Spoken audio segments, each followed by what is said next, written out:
Hello you guys, Baker X Derek here. Well, I get a lot of questions and people wanting to know about the pit bike.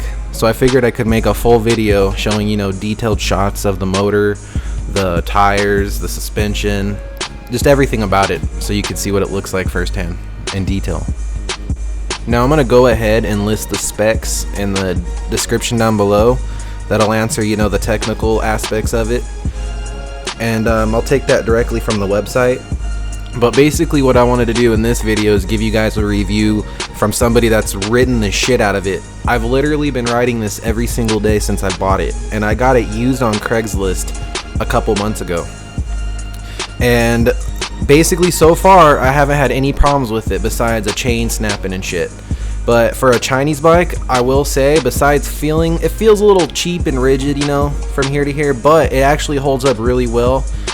The brake caliper, as you can see right there, went out on me, so those are cheap parts.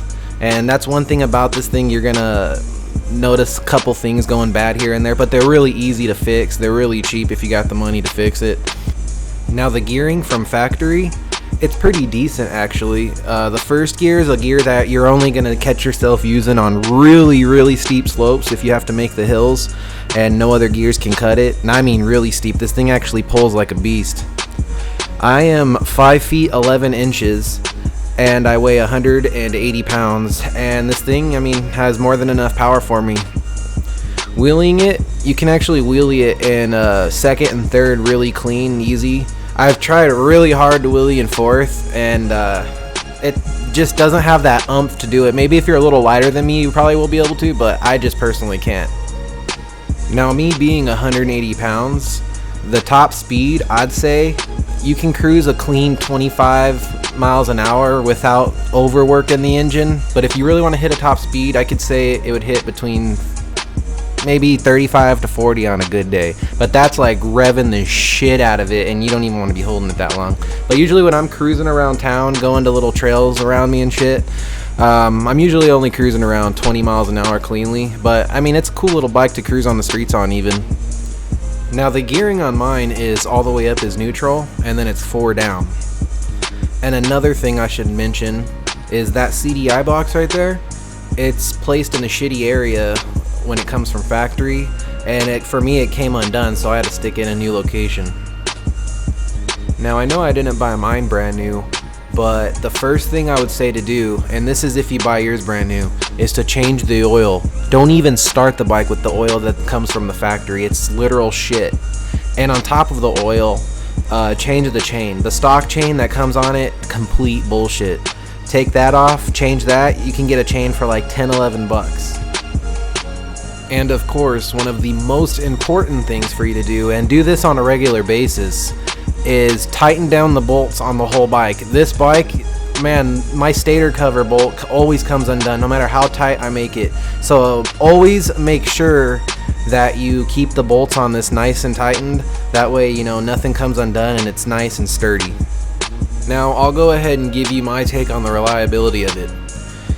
The longest session I've had of riding straight on this thing was around 2 to 2.5 hours. And mind you, I'm 5'11", 180 pounds. The thing didn't even cut off on me once, give me one problem, overheat, nothing whatsoever. And I was riding in like 100, 105 degree weather. It was really hot that day, I remember it. Now for gas mileage, I'd say it gets magnificent gas mileage. I can't really give you a good estimate of mileage wise, but I'll tell you that day I rode 2.5 hours. I got home and it still had about over a quarter tank left. That brake caliper is the master brake cylinder right there is the thing that went out on me. And I don't know if that's common on these. I've looked it up and it seems like it is. But yeah, it looks like they're 16 bucks online, and that whole caliper set with the caliper and brake line is like 40 bucks. So that gives you an estimate of how cheap the parts are and shit.